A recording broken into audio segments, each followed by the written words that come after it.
Examinons maintenant comment est-ce qu'on peut créer un agent personnalisé, mais cette fois-ci en allant droit au but. Dans la fenêtre de Copilot Chat, sous la section Chat, sous la section Agent, on va cliquer sur Créer agent. Sauf que cette fois-ci, dans la zone de gauche de notre partie centrale, au lieu de passer en mode description, on va passer en mode configuration.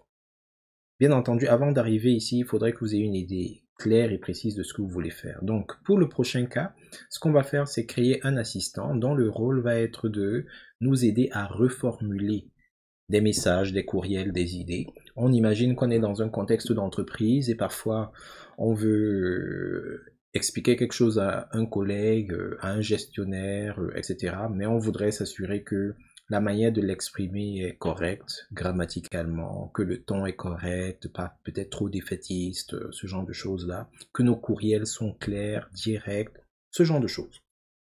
Donc, ce qu'on va faire, c'est que on va passer ici en mode configuration. Et en mode configuration, première chose, on doit indiquer si l'agent qu'on veut créer va être basé sur un modèle. Un modèle, c'est tout simplement un ensemble de comportements. Ce sont des agents, des fonctionnements d'agents par défaut. Alors, il y a certains modèles qui vous sont fournis. Ça, c'est une liste qui évolue tout le temps. Donc, vous avez l'assistant de questions d'entretien, l'assistant d'information client, l'assistant Scrum plutôt, coach d'apprentissage, coach d'écriture. Ça pourrait même être un coach d'écriture puisque c'est à peu près ça que je veux. Donc, si jamais vous avez un agent qui doit se baser sur ce que fait l'une de ces choses-là, vous pouvez juste sélectionner le modèle et juste l'affiner. S'il n'y a rien, vous laissez ça vide. Autre chose que vous pouvez faire, c'est changer l'icône de votre assistant.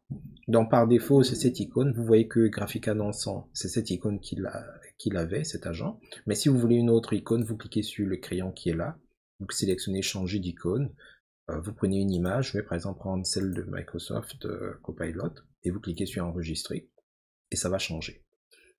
Il faudrait que vous donniez un nom à votre assistant. Donc par exemple, moi je vais l'appeler Reformulator 3000. Description. N'oubliez pas, il y a l'icône, il y a le nom de l'assistant. Il y a une brève description pour que ceux qui vont l'utiliser, si jamais c'est vos collègues ou bien quelqu'un d'autre dans votre organisation, que la personne soit capable de savoir très brièvement en quoi consiste cet assistant.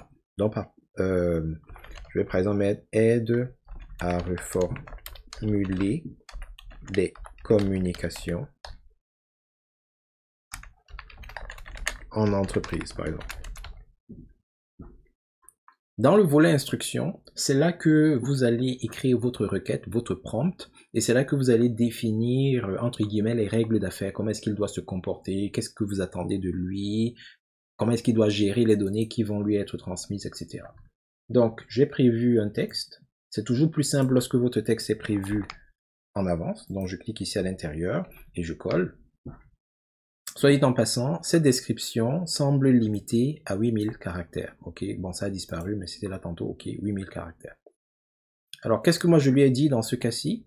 Ton rôle sera de m'aider à reformuler correctement des phrases, des idées ou des courriels qui seront destinés parfois à mes collègues, parfois à mes gestionnaires, dans un ton professionnel, direct et enthousiaste. Pourquoi je précise professionnel, c'est pour éviter, parce que c'est vrai, quand on est entre collègues, parfois, on peut avoir un peu de légèreté, il n'y a rien de mal à cela, mais je voudrais que lui en particulier, il ait un ton professionnel. Direct, pourquoi? Parce que parfois en entreprise, on peut être très politique. On annonce des choses qui vont jamais venir, on dit des tas de trucs pour ne rien dire, etc. Je voudrais qu'il soit direct, qu'il aille droit au but. Et je voudrais qu'il soit également enthousiaste. Parce que dans le cycle de vie, par exemple, des projets, il arrive que un projet, il y ait des dépassements de coûts, des choses qui ne marchent pas très bien.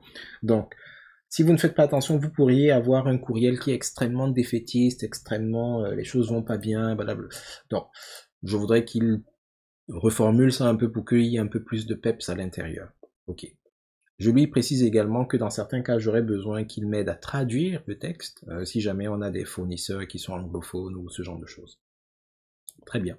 Donc, prochaine étape, Est-ce qu'il faudrait qu'il base son comportement sur des connaissances? Ça, c'est possible. On va faire un exercice en ce sens-là dans une capsule subséquente. Mais en gros, on aurait pu dire que avant de répondre à une question, il faudrait qu'il puise ces informations d'une adresse web en particulier. Si c'est le cas, on aurait activé ici, et là, on aurait ajouté l'adresse web sur laquelle il doit se baser pour pouvoir effectuer ses réponses. Donc, dans le cas d'espèce, on ne va pas l'utiliser parce que c'est pas nécessaire. Mais si jamais c'était quelque chose, on aurait pu le faire.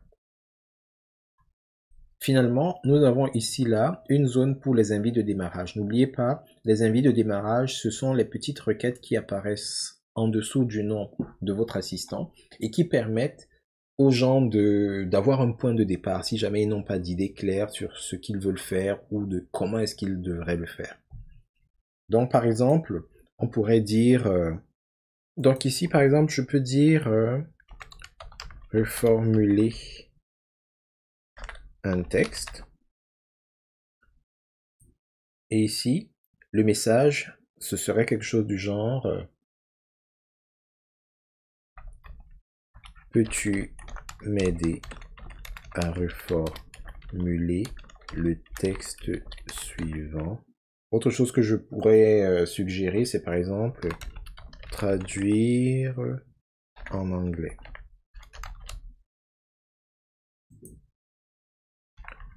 Reformule le texte suivant, puis traduis-le en anglais. Et par exemple, je peux mettre courriel au gestionnaire. Et ici, je peux par exemple lui dire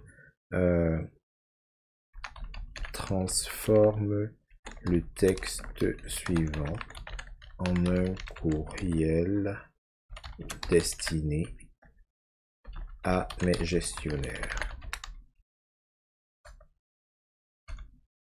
Alors moi je vais me limiter à juste 3 invites, mais vous pouvez cliquer sur ajouter une invite de démarrage et en rajouter, bon peut-être pas autant que vous voulez, mais vous pouvez en rajouter un certain nombre. Le but n'est pas non plus de submerger les utilisateurs.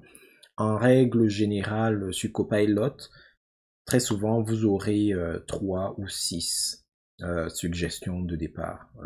Je pense que c'est suffisant pour donner quand même une idée à l'utilisateur sur ce qu'il peut faire. Donc lorsque vous êtes satisfait, vous pouvez cliquer sur le bouton créer qui est là. Et comme tantôt, il va publier, déployer votre assistant et va vous permettre de le partager en vous donnant un lien. Lien qui, par défaut, je le rappelle, ne fonctionne que pour vous. Si vous voulez que ce lien fonctionne pour des collègues spécifiques ou pour toute l'organisation, il faudra cliquer sur changer les paramètres de partage. Alors, je vais cliquer sur accéder à l'assistant. Bon, je peux aussi ignorer, hein, tout simplement, j'ignore. Il faut savoir que l'assistant existe déjà. Donc, si vous voulez l'utiliser, vous venez dans la section des agents et vous cliquez tout simplement sur lui. Et il va apparaître dans toute sa splendeur telle que vous l'avez configuré. Alors pour tester comment on appelle ça, mon agent, ce que je vais faire, c'est que je vais par exemple lui dire courriel au gestionnaire, transforme le texte suivant en un courriel destiné à mes gestionnaires. C'est quelque chose comme ça que je veux, donc je vais cliquer par exemple dessus. Alors vous voyez que quand vous cliquez dessus, cette instruction, si vous voulez, il la rajoute directement dans la zone de conversation. Et là, vous pouvez juste compléter, personnaliser, etc. Parce que n'oubliez pas, ce que vous mettez comme suggestion ici, là, c'est pour aider vos utilisateurs à démarrer. Donc là, je peux par exemple mettre ceci. Je colle mon texte. Alors, qu'est-ce que je dis dans mon texte? Alors, je me suis efforcé d'écrire vraiment du n'importe quoi.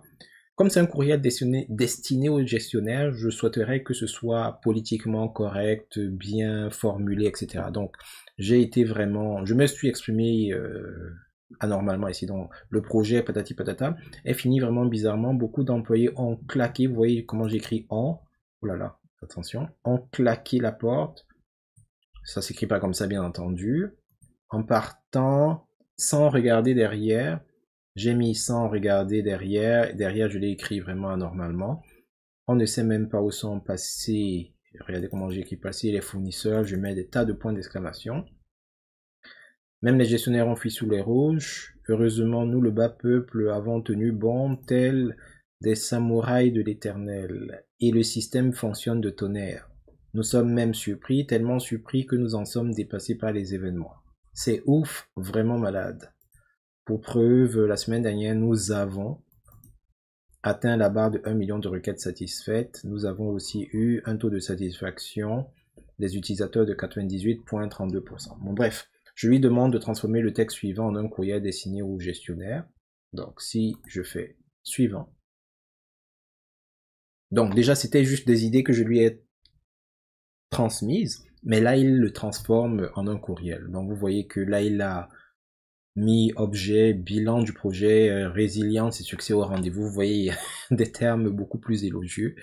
Bonjour, je souhaite vous faire part d'un retour blablabla qui s'est déroulé pour le moins inattendu, plusieurs collaborateurs de manière précipitée. Bref, il a été vraiment politiquement correct. Je vais pas relire tout ceci. Mais en gros, c'est comme ça que vous pouvez faire pour donc créer un agent spécialisé, cette fois-ci en utilisant le mode configuration.